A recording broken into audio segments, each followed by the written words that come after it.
তো online work চ্যানেলে তোমাদের সকলকে স্বাগত। আজকের ভিডিওতে আমি তোমাদেরকে বলবো, তোমরা অনেকেই গুগল পে, ফোনপে বা যে কোনো থার্ড পার্টি অ্যাপস থেকে তোমরা ইলেকট্রিসিটি বিল পেমেন্ট করো এবং কখনো কখনো দেখবে সেই বিলটা দেখিয়ে দেয় যে গুগল পে বা ফোনপে বা যে কোনো থার্ড পার্টি অ্যাপসে দেখিয়ে দেয় সাকসেসফুল হয়ে গেছে, বাট তোমরা যখন মেন অফিসিয়াল ওয়েবসাইটে যাবে তখন দেখবে যে ট্রানজ্যাকশন কিন্তু ফেল হয়ে গেছে। তো সেই ক্ষেত্রে তোমাদের ইলেকট্রিসিটি বিল কিন্তু ডিউ থেকে যাবে। তো এই ভিডিওটাতে আমি তোমাদেরকে বলবো যে তোমরা কিভাবে সেই সাকসেসফুল, যেটা গুগল পে বা ফোনপেতে দেখিয়ে দিয়েছে হয়ে গেছে বাট মেন সাইডে ফেল হয়ে গেছে, সেইখান থেকে এবং তোমাদের অ্যাকাউন্ট থেকে টাকাও কেটে নিয়েছে, সেই রিফান্ড তোমরা কিভাবে পাবে। তো সেক্ষেত্রে আজকে পুরো ডিটেলস এই ভিডিওতে বলবো। তার জন্য বলবো পুরো ভিডিওটা দেখো। যাদের হয়েছে এরকম তারা অবশ্যই দেখবে, যারা পেমেন্ট করো অনলাইন থেকে তারা কিন্তু দেখবে, তাদেরও কিন্তু এই প্রবলেমে পড়তে পারো তোমরা। তো সেখান থেকে কিভাবে তোমরা শর্ট আউট হবে সেটা এইখানে ভিডিওতে আমি জানিয়ে দেবো। তো আমি এখানে তোমাদেরকে দেখিয়ে দিচ্ছি, আমি একটা অনলাইন পেমেন্ট করেছিলাম, যেটা পেমেন্টটা সাকসেসফুল গুগল পে তো দেখিয়ে দিয়েছে হয়ে গেছে, বাট মেন অফিসিয়াল ওয়েবসাইটে দেখাচ্ছে যে পেমেন্টটি ফেল। তো আমি ফার্স্ট সেটা দেখাচ্ছি। তো আমি এখানে যে ডাউনলোড পেমেন্ট রিসিভ আছে সেখানে যাচ্ছি। তো এখান থেকে আমি আমার যে কনজিউমার নাম্বার সেটা দিয়ে দিচ্ছি, তারপর ক্যাপচারটা দিয়ে প্রসেস করছি। এই যে দুটো অপশন দেখতে পাচ্ছি, একটা সাকসেসফুল, একটা পেন্ডিং আর ফেল। তো আমি ফেলড অপশনে যাচ্ছি।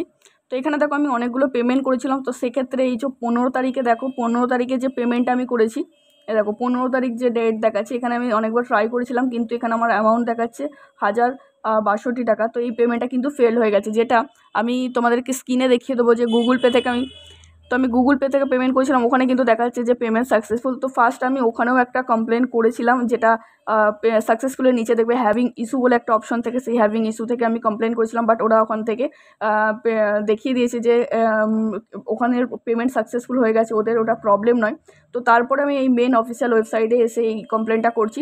তো তোমাদেরকে বলবো, তোমরা যদি কেউ ফার্স্ট গুগল পেতে ওখানে যে হ্যাভিং ইস্যু বা ফোনপেতে যদি করো থেকে, ওখানে যে কন্ট্যাক্ট অ্যান্ড সাপোর্ট নাম্বার থাকে ফার্স্ট ওখানে কমপ্লেন করবে। ওখান থেকে যদি শর্ট আউট হয়ে যায়, ওদের যদি কোনো প্রবলেম না থাকে, ওরা দেখিয়ে দেবে যে ওরা সাকসেসফুলি পেমেন্ট করে দিয়েছে, তখন তোমরা এই মেন অফিসিয়াল যে ওয়েবসাইট আছে সেখানে এসে কমপ্লেনটা করবে। তো তার জন্য ফার্স্ট মেন যে অফিসিয়াল ওয়েবসাইট আছে সেখানে যাবে, তারপরে এই যে ডকেট ইওর কমপ্লেন যে অপশানটা আছে সেই ডকেট ইওর কমপ্লেনে ক্লিক করবে। তারপরে এখান থেকে দুটো অপশান পাবে, একটা হচ্ছে কমপ্লেন রেজিস্ট্রেশন আর একটা ভিউ কমপ্লেন স্ট্যাটাস। তো এখানে কমপ্লেন রেজিস্ট্রেশন ফার্স্ট করবে তোমরা, আর যারা কমপ্লেন অলরেডি করেছো তোমরা এখান থেকে কমপ্লেন স্ট্যাটাসটা তারপরে দেখতে পাবে। তো ফার্স্ট আমি কমপ্লেন করছি, রেজিস্টার কমপ্লেন। তারপরে এখানে প্রবলেম টাইপ পাওয়ার বা তোমার কি নেই, আমার পেমেন্টে প্রবলেম হচ্ছে, তো আমি এখানে পেমেন্টে যাচ্ছি। তারপরে দেখছো সাব টাইপ, এখান থেকে তুমি কি করেছিলে, e payment using portal apps other than WBSEDSL। তো আমি থার্ড পার্টি অ্যাপস করেছিলাম, তো এখান থেকে আমি এই অপশনটায় ক্লিক করছি। তারপরে এখানে কনজিউমার নাম্বার চাইছে, তো তোমরা তোমাদের যে কনজিউমার নাম্বার আছে সেই কনজিউমার নাম্বারটাই দিয়ে দেবে। তারপর যে প্রসেস অপশান আছে প্রসেস অপশানে ক্লিক করবে। তো এখানে দেখতে পাচ্ছ তোমাদের যে রেজিস্টার মোবাইল নাম্বার আছে সেই রেজিস্টার মোবাইল নাম্বারে একটা ওটিপি যাবে, তো এখান থেকে সেন্ড ওটিপিতে ক্লিক করবে। তো তারপর এখানে ওটিপিটা যেটা ফোনে রিসিভ হবে সেটা এখানে দিয়ে দেবে। ওটিপি দেওয়ার পর ভ্যালিডেট করলে এখানে তোমরা তোমাদের নাম এবং যার নামে বিল আছে সেই নাম আর মোবাইল নাম্বারটা চলে আসবে। ল্যান্ডমার্ক এখানে কিছু দেওয়ার প্রয়োজন নেই। ইমেল আইডি একটা যে কোনো ইমেল আইডি তোমরা যেটা অ্যাভেলেবেল আছে তোমাদের কাছে দিয়ে দেবে। তারপর হচ্ছে date of payment, date of পেমেন্টের এই ঘরে ক্লিক করবে এবং যেই দিন পেমেন্টটা তুমি করেছো, যেদিন তোমার কাছ থেকে টাকাটা কেটেছে এবং পেমেন্টটা ফেল দেখাচ্ছে, সেই ডেটটা এখান থেকে দিয়ে দেবে। তো 15 তারিখে হয়েছে আমার, তো আমি 15 তারিখ দিয়ে দিয়েছি। তারপর হচ্ছে ইউটিআর বা ট্রানজ্যাকশন নম্বর। তোমরা যদি ফোনপে থেকে পেমেন্ট করো তাহলে দেখবে ইউটিআর নাম্বার থাকবে, বা ট্রানজ্যাকশন আইডি বলে যদি ইউপিআই থেকে যদি পেমেন্ট করো তো ট্রানজ্যাকশন আইডি থাকবে, সেই ট্রানজ্যাকশন আইডিটা এখানে তোমরা লিখে দেবে।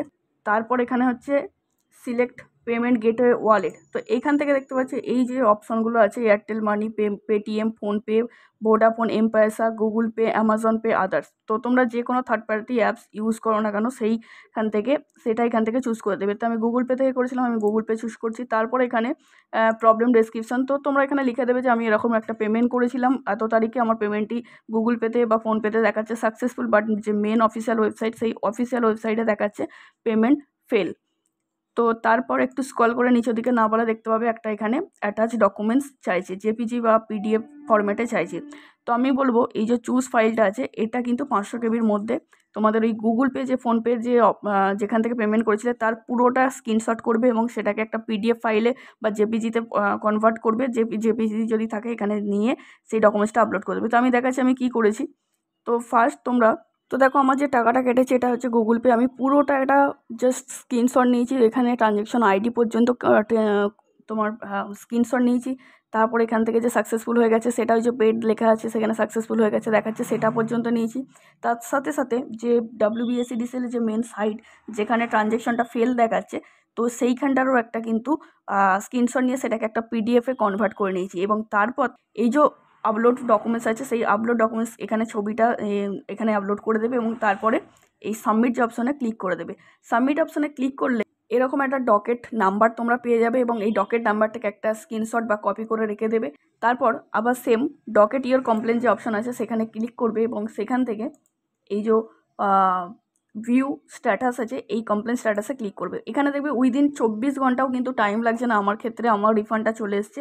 এখানে তোমরা যে ডকেট নাম্বার আছে এই ডকেট নাম্বার বা কনজিউমার নাম্বার দিয়েও করতে পারো, তো আমি বলবো ডকেট নাম্বারটা দেবে এবং ডকেট নাম্বারটা এখানে লিখে সাবমিট করবে। ডকেট নাম্বার দিয়ে সাবমিট করার পর এখানে তোমরা দেখো স্ট্যাটাস কমপ্লিট দেখাচ্ছে, কারণ আমি অলরেডি আমার টাকা রিফান্ড পেয়ে গেছি আমার অ্যাকাউন্টে। তো তোমরা তারপরে আবার দ্বিতীয়বার টাকা রিফান্ড হয়ে গেলে তোমরা দ্বিতীয়বার পেমেন্টটা করে দিতে পারবে। তো এরকম সমস্ত ইনফরমেটিভ ভিডিও পেতে অবশ্যই চ্যানেলটিকে সাবস্ক্রাইব করে রাখো।